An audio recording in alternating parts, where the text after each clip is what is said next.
भगवान श्री कृष्णचन्द्रका कृपाले श्रीमती राधा रानीको अनुकम्पाले समस्त गुरु परम्पराको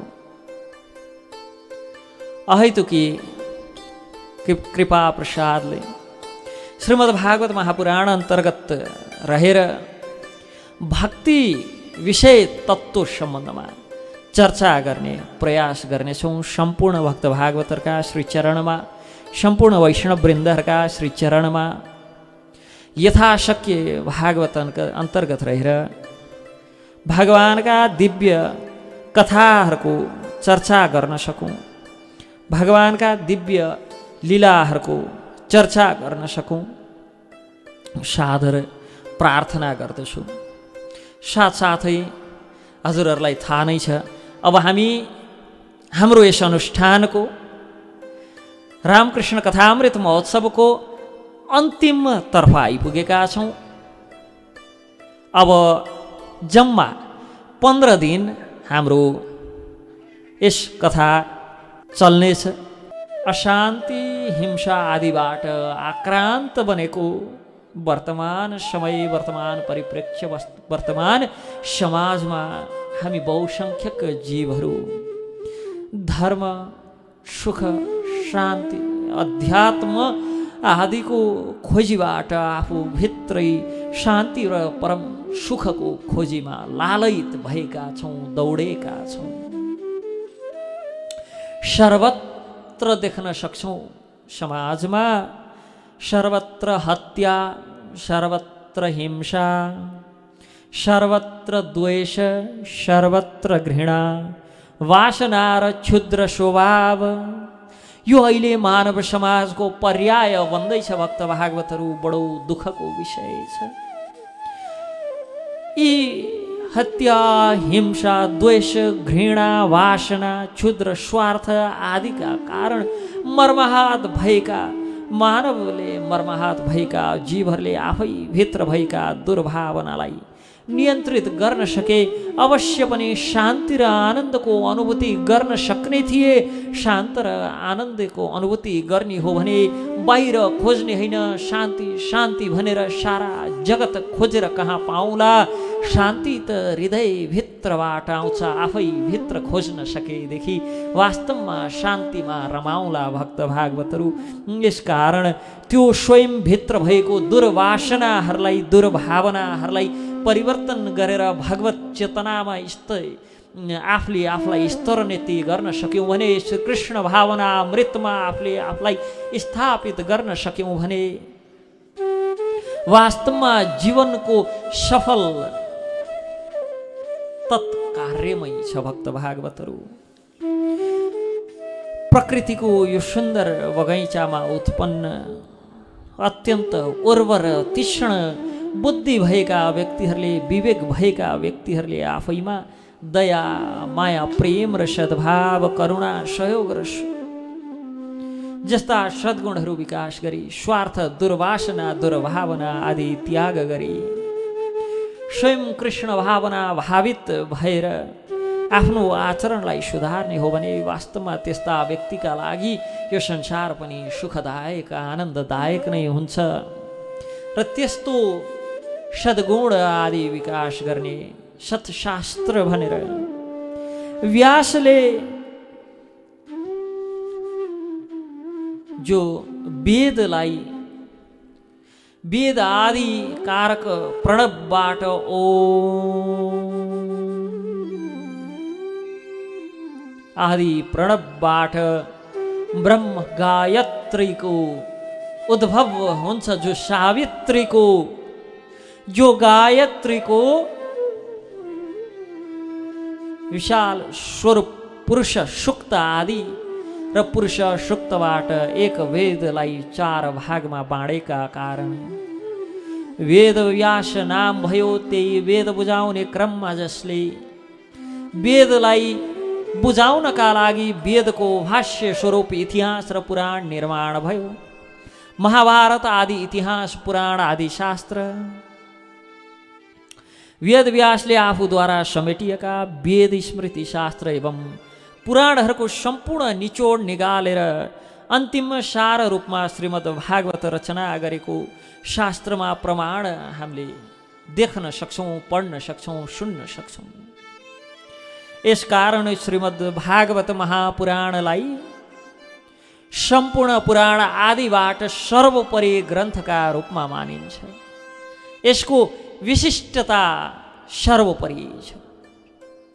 पुराणलाई गुणका भेदका आधारमा त्रिगुणमा बाँडिएको छ। तामसिक पुराण यो हाम्रा मनका मनगणन्ते विचारभन्दा लाई मेन्टल स्पेकुलेसन, मेन्टल कन्कक्सन भन्छौँ। मानसिक हामीले आफैले निर्माण गरेका मनगणन्ते मत आदि भन्दा हाम्रा यी बद्ध अवस्थामा रहेका इन्द्रियद्वारा हामीले अनुभूति गरेका सारभन्दा प्रमाण शास्त्रलाई अब्बल प्रमाण मान्नुपर्छ। तर शास्त्रलाई प्रमाण मान्दै गर्दा शास्त्रमा कहिलेकाहीँ हामीले भेद देख्ने गर्छौँ। कुन भन्दा कुन भनेको मान्ने हो, कता के भनेको मान्ने हो। तत्क्षण शास्त्रलाई प्रमाण लिँदाखेरि पनि नहुनो मामा भन्दा कानो मामा निको। तामस आदि पुराणलाई नै पनि यदि प्रमाण मानेर श्रद्धापूर्वक यदि व्यक्तिले त्यो शास्त्रको प्रमाणलाई प्रमाणका रूपमा लिएर जीवन व्यतीत गर्छ भने अवश्य पनि त्यसको उन्नति हुन्छ, अवश्य पनि प्रगति हुन्छ। तर तमस ग्रन्थलाई, तमोगुणी पुराण आदिलाई, तामस व्यक्तिलाई तमो गुणबाट रजोगुणसम्म पुर्याउनका लागि भनेर रचना गरिएका तामस ग्रन्थहरूलाई प्रमाण मान्नुभन्दा प्रमाणमा राजस पुराणको वैशिष्ट्यता माथि छ। राजस पुराणलाई प्रमाण मान्नुभन्दा सात्विक पुराणको विशिष्टता अझ माथि छ। र समग्रमा पुराणहरूको प्रमाणलाई लिँदाखेरि श्रीमद् भागवत रूपी यो अमलम पुराणम, यो पुराणको विशिष्टता सर्वोपरि छ। प्रमाण अन्य कतै भेद, अन्य कतै विवादित, अन्य कतै कुनै प्रकारको शङ्का उपशङ्का रहन्छ भने श्रीमद् भागवतलाई प्रमाण मानिकन शङ्काको निराकरण गर्नुपर्दछ। श्रीमद् भागवतमा जो ज्ञान छ, जो भक्ति छ, जो वैराग्य छ, जो श्रीकृष्ण चन्द्रका श्रीचरणका रस मकरन्द छ, त्यो अन्य कतै छैन। भागवत आफैमा परिपूर्ण ग्रन्थ छ। कुनै पात्र अथवा कुनै घटना माध्यम बनाएर ती कथाको चिन्तन मनन तथा सिद्धान्त पालनले कृतकृत्य बनाउँदै मनुष्यलाई परमार्थको मार्गमा डोर्याइसक्छ, थाहा नै हुँदैन। भक्त भागवतहरू भागवतको विशेषता हो। ब्रह्माण्ड सृष्टि पूर्वको अवस्था, ब्रह्माण्ड सृष्टिको अवस्था, ब्रह्माण्डमा विभिन्न लोक रचना, तिनको स्थिति, लोकहरूमा रहेको वनस्पतिदेखि विभिन्न जीवहरू हुँदै मनुष्य सृष्टिको विनाश र विनाशपछिको अवस्था के हुन्छ त भन्ने सम्बन्धमा भागवत केवलमा राम्ररी वर्णन गरिएको छ। यसकारण भागवतमा विज्ञान छ। सृष्टि पूर्व के थियो? हामी बडो विज्ञानका समयमा जन्मिएका विज्ञानलाई मान्ने व्यक्तिहरू बिग ब्याङ भन्दा अगाडि के थियो? त्यो एक्सप्लोजन भन्दा अगाडि, बिग ब्याङ भन्दा अगाडि के थियो? हाम्रो विज्ञान बिग ब्याङबाट सुरु हुन्छ अनि डेथ, मृत्युमा गएर समाप्त हुन्छ। बिग ब्याङ भन्दा अगाडि के थियो थाहा छैन। मृत्यु पश्चात के हुन्छ थाहा छैन। सृष्टि क्रमभन्दा अगाडि के थियो थाहा छैन। ब्रह्माण्ड सृष्टिको पूर्वको अवस्था के थियो? ब्रह्माण्ड सृष्टिको अहिलेको सञ्चालनको अवस्था कसरी सञ्चालित हुँदैछ? हामी व्यक्तिमा क्रोध कसरी उत्पन्न हुन्छ, प्रेम कसरी उद्भव हुन्छ, डाह कसरी उत्पन्न हुन्छ, नबुझ्ने व्यक्तिहरू यदि क्रोध कसरी उत्पन्न हुन्छ, विभिन्न केमिकलको फ्लोले गरेर हुन्छ भने त्यो क्रोधवाला केमिकल हटाइदिनु। रिस उठेको बेला त्यो क्रोधवाला केमिकललाई काउन्टर दिने अर्को केमिकल दिने। शोकमा भएको व्यक्तिलाई चाहिँ शोक निवारण गर्नेवाला चाहिँ इन्जेक्सन दिने इन्सुलिन हुँदैन नि त्यसो। भने हामी आफ्नै शरीरमा हुने काम क्रोध लोभ मोह आदि कसरी उत्पन्न हुन्छ, यसलाई कसरी निराकरण गर्ने भन्ने नबुझेका व्यक्तिहरूलाई ब्रह्माण्ड सृष्टि पूर्वको अवस्था के थियो, ब्रह्माण्ड विभिन्न लोकहरूको रचना, तिनको स्थिति, लोकहरूमा वनस्पतिदेखि मनुष्य आदि सृष्टि, अनि सृष्टि विनाश र विनाश पछिको अवस्था के हो, यस सम्बन्धमा यदि कतै कुनै स्रोत र कुनै माध्यमबाट हामीलाई ज्ञान प्राप्त हुन्छ भने त्यो केवल श्रीमद् भागवत महापुराण, अन्य कुनै विकल्प छैन। र ज्ञान विज्ञान भन्दा पनि पर गएर जसको श्रवण मात्र गर्नाले, जसको कीर्तन मात्र गर्नाले, जसको मनन मात्र गर्नाले, जसको चिन्तन मात्र गर्नाले मनुष्य फेरि दुःखमय संसारमा आउनु पर्दैन। अब अब्रह्म भुवनालोका पुनरावृत्तिनो अर्जुन मामुपेत्यत कौन्तेय पुनर्जन्म न विद्यते। भगवानले भगवत गीतामा वचन दिनुहुन्छ, अब्रह्म भुवनालोका पुनरावृत्तिनो अर्जुन। यो लोकमा ब्रह्म लोकदेखि लिएर अतल सुतल तलातल रसातल पातल आदि अब्रह्म भुवनालोका पुनरावृत्तिन अर्जुन। जन्म मृत्यु जरा व्याधि दुःख दोषानुदर्शनम, यी दुःख यी दोषहरू दर्शन गर्नु पर्दछ। मामुपेत्यत कौन्तेय पुनर्जन्म न विद्यते, तर जसले मलाई प्राप्त गर्दछ त्यसको पुनर्जन्म न विद्यते। जन्म मृत्यु जरा व्याधि आदिको यो दुःखको आदि दोषको दर्शन पनि गर्नु पर्दैन। भगवान कस्तो हुनुहुन्छ? नवयौवनम छ, पुराण पुरुषम, जो सबैभन्दा पुराण पुरुष हुनुहुन्छ। यद्यापि नवयौवनम छ, जो नवयौवनम छ हुनुहुन्छ, सधैँ 16 वर्षको उमेरको जस्तो देखिनुहुन्छ। त्यस्ता भगवानको श्री भगवत धाम प्राप्त भयो भने पुनर्जन्म न विद्यते, जन्म मृत्यु जरा व्याधि आदिले दुःख दिँदैन। र त्यस्ता भगवानको कसरी प्राप्त गर्ने त्यो लोक भन्दाखेरि जसको श्रवण चिन्तन मनन स्मरणले फेरि यो दुःखमय संसारमा आउनु पर्दैन। ती परम पुरुष भगवानको साङ्गो पाङ्ग वर्णन भागवतमा गरिएको छ। भागवतको विशेषता यो हो। उहाँकै चिन्तन गराउनका लागि आजकल त हामी भागवत पढेर भागवतकै प्रतिकूल सिद्धान्त अध्ययन हुने स्कुल बनाउँछौँ।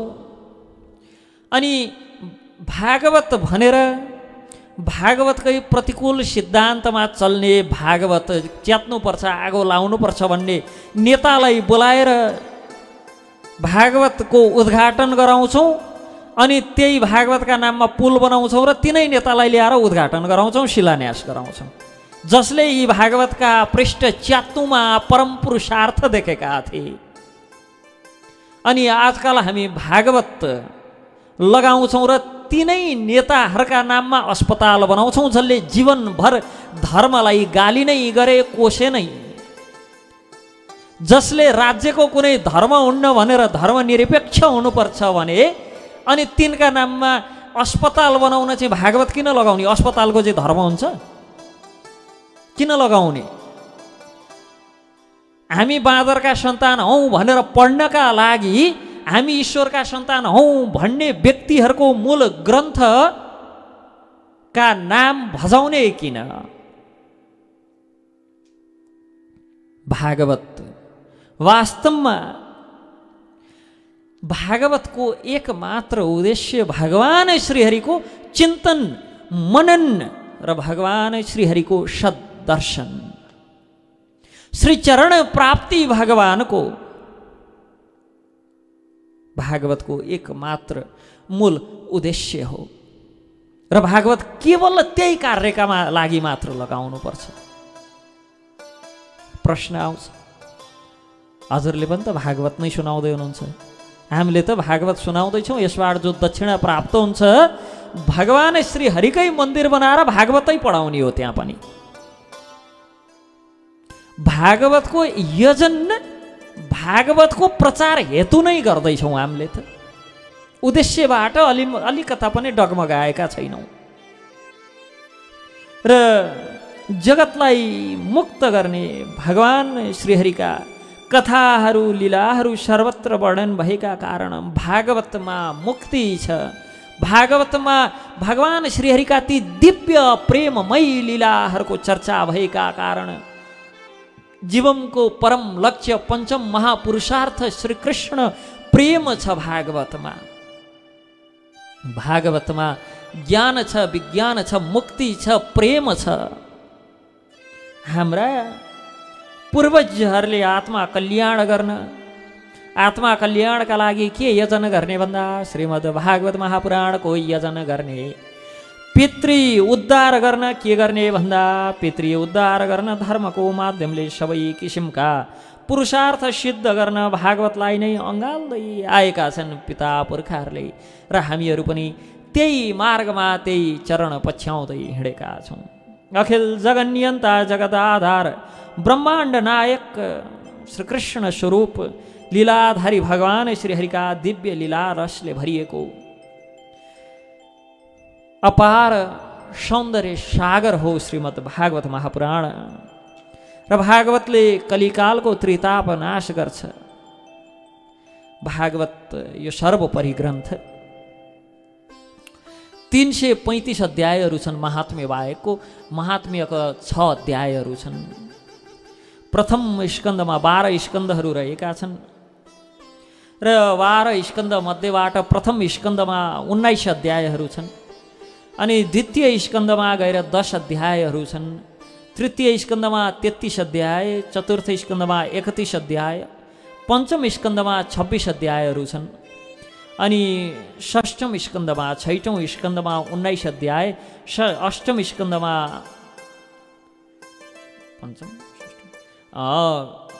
24 अध्यायहरू, नवम स्कन्धमा 24 अध्याय, दशम स्कन्धमा 2 भाग छन्। पूर्वार्धमा 49, उत्तरार्धमा 41 गरेर 90 अध्यायहरू, एकादश स्कन्धमा 31, द्वादश स्कन्धमा 13 गरेर कुल 335 अध्यायहरू छन्।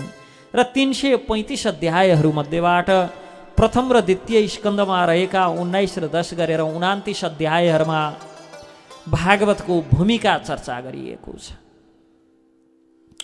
तेस्रो अध्यायमा सर्ग, तेस्रो स्कन्धमा सर्ग, चतुर्थ स्कन्धमा विसर्ग, पाँचौँमा स्थान, छैठौँमा पोषण, सातमा उक्ति, आठौँमा मनमन्त्र, नौमा ईशानु कथा, दशौँमा निरोध, 11औँमा मुक्ति एवं 12औँमा आश्रयको सम्बन्धमा चर्चा गरिएको छ। र 10 लक्षणले युक्त भागवतका 10 लक्षणहरू हुन्छन्। ती 10 लक्षणले युक्त श्रीमद् भागवत महापुराण सर्वोपरि ग्रन्थ, जसमध्ये महात्म्यमा 6 अध्यायहरूमा मङ्गलाचरणबाट सुरु गरेर सुतजीसँग शौनक आदिको भेटघाट भएको प्रश्न र प्रसङ्ग र प्रश्न वार्तालाप सम्बन्धमा चर्चा आउँछ, जहाँ गएर भक्ति नारद संवाद, भक्तिको दुःख निवारणका लागि भनेर नारदको प्रयास, जसमा भागवत श्रवणले भक्तिको कष्ट निवृत्ति भएको प्रसङ्ग र धुन्धुकारी गोकर्णको प्रसङ्ग समेत गरेर धुन्धुकारीको उद्धार हुँदै सप्ताह श्रवण विधि सम्बन्धमा चर्चा गरिएको छ। प्रथम 6 अध्यायमा महात्म्यमा, जो महात्म्य अन्तर्गत 6 अध्यायहरूमा यी 6 अध्यायहरू पद्मपुराणबाट लिइएको छ। कि श्रीमद् भागवत महापुराणको जो कथा प्रसङ्गको जो महात्म्य छ, त्यो महात्म्य भागवत भित्रको नभएर, त्यसकारण हामीले भागवतलाई 335 अध्याय मात्र भन्छौँ। यी 6 अध्यायहरू पद्मपुराणबाट लिएको हो, जसमा 6 अध्यायहरूमा भागवतको श्रवण गर्ने विधि, भागवतले दिने विशिष्ट गति आदिको चर्चा गरिएको छ। र श्रीमद् भागवत महात्म्यको कथा आरम्भ गर्नु अगाडि कृष्णद्वैपायन व्यासले कार्य निर्विघ्न सम्पन्न होस् भनेर भगवान श्री कृष्णचन्द्रको स्मरण गर्नुहुन्छ। सच्चिदानन्द रूपाय विश्वोत्पत्त्यादि हेतवे तापत्रय विनाशाय श्रीकृष्णाय वयं नमः। सच्चिदानंद रूपाय, सच्चिदानंद स्वरूप भगवान जो जगत का सृष्टि पालन तथा संहार का आदि कारण हुनुहुन्छ। ईश्वर परम कृष्ण सच्चिदानंद विग्रह अनादिरादिर गोविंद सर्व कारण कारण। ईश्वर परम कृष्ण, ईश्वर भगवान श्री कृष्ण चंद्र ईश्वर परम कृष्ण सच्चिदानंद विग्रह जो सच्चिदानंद विग्रह स्वरूप हुनुहुन्छ। अनादिरादि गोविंद सर्व कारण कारण जो अनादि आदि आदि कारण का पनि जो आदि कारक हुनुहुन्छ। गोविन्दमादि पुरुषं तमहं भजामि। त्यस्ता श्री गोविन्दलाई यहाँ व्यासदेवले स्मरण गर्दै महात्म्यको प्रसङ्ग प्रारम्भ हुन्छ। यहाँ सच्चिदानन्द रूपाय विश्वोत्पत्त्यादि हेतवे तापत्रय विनाशाय श्रीकृष्णाय वयं नमः। सच्चिदानंद स्वरूप भगवान जो जगत का सृष्टि पालन तथा संहार का आदि कारक हुनुहुन्छ। प्राणीमा हुने आध्यात्मिक आदि दैविक आदि भौतिक आदि तीनै प्रकारका तापलाई नाश गर्ने हुनुहुन्छ। तापत्रय विनाशाय श्रीकृष्णाय वयं नमः। त्यस्ता भगवान श्रीकृष्णलाई वयं नमः प्रणाम गर्दछु। मङ्गलाचरणको यहाँ यो विशिष्ट अर्थ छ कि यहाँ भगवानका तीन स्वरूप तीन कार्य तथा तीन करुणाको व्याख्या भएको छ। भगवान सत चित आनन्द हुनुहुन्छ जो तीन स्वरूपमा विद्यमान हुनुहुन्छ।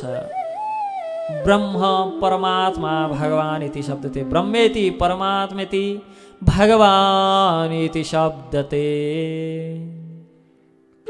यो ब्रह्म स्वरूपमा हुनुहुन्छ, परमात्मा स्वरूपमा हुनुहुन्छ, भगवान इति शब्दते जो सच्चिदानन्द विग्रह स्वरूपमा हुनुहुन्छ।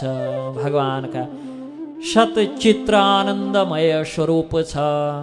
भगवानको स्वरूप हाम्रो जस्तो हाड छाला मासु हृदय रगत आदि पीप अनि मलमूत्र आदिको थैलो नङ केस बढेर बेला बेलामा काट्नुपर्ने। भगवान सच्चिदानन्द रूपाय भगवानको रूप कस्तो छ? सच्चिदानन्द रूपाय सत चित र आनन्द स्वरूप हुनुहुन्छ भगवान।